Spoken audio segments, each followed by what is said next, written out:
I will tell you again so that you learn your history, because those of you who do not know your history are condemned to repeat it.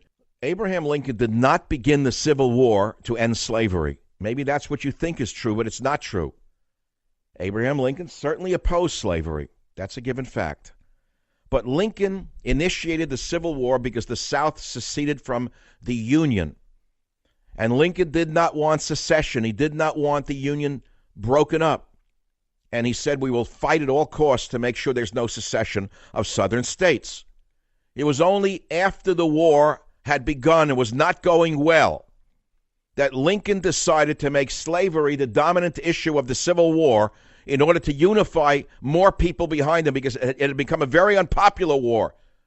Too many Northern boys were being slaughtered by this war.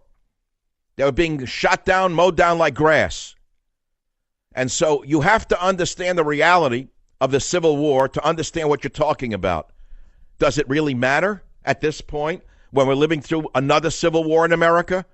Another Civil War promoted by Barack Obama and Eric Holder for 8 straight years? We didn't have enough of Jesse Hyde Jackson. We didn't have enough of that street rat Al Sharpton. Then we elected Obama. Who elected Obama? Mainly white people elected Obama because he said he was a uniter. He spent 8 straight years promulgating race hatred in the country, but in the most subtle way you can imagine. He was so good at it that while he was promoting racial division, he made believe he wasn't. And these days that we are living through now are, in my opinion, biblical in that there's a biblical statement, he who sows the wind shall reap the whirlwind. We are reaping and weeping the whirlwind of Barack Obama's 8 years of hatred. And it's time to quit it. Knock it off. Cut it out. Don't be manipulated. You college students, you're well-meaning. You think that you're doing good, but you're a stooge, you're a tool, you're a puppet of your communist Bolshevik professors. They're using you. You will not benefit from this civil unrest. Your careers will go nowhere. Your life will go nowhere. You'll make nothing of your life. Those of you who are of color, if you want me to put it to you that way, I hope that's sensitive enough, just understand you're being manipulated by the Bolsheviks again. It is the white Bolshevik professors who are using the African-American community to their own advantage of pushing the Bolshevik agenda. But this requires knowledge, this requires history, this requires civility, this requires reason, and I'm afraid those factors are no longer relevant to too many in this country. Now, Booker T. Washington is quoted widely. I'm going to read one quote that's very important for you to hear. This is Booker T. Washington. There is another class of colored people who make a business of keeping the troubles, the wrongs, and the hardships of the Negro race before the public.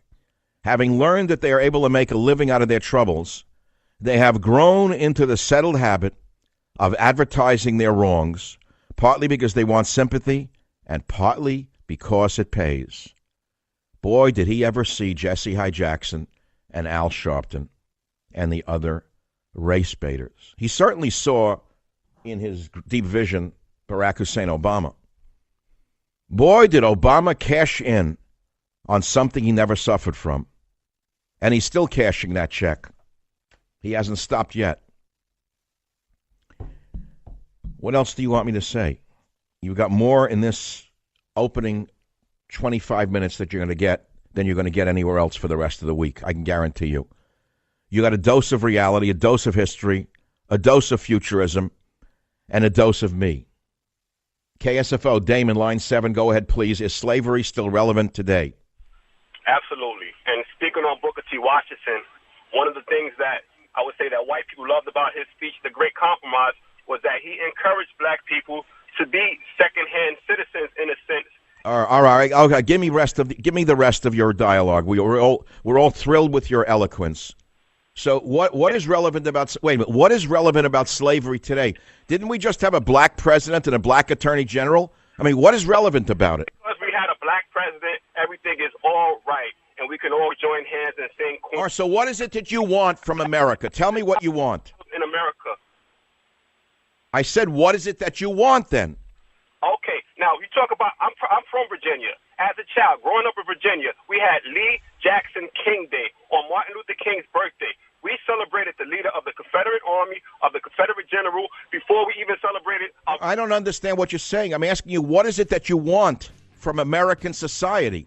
What is it you're demanding? Is it still relevant? We got to be honest.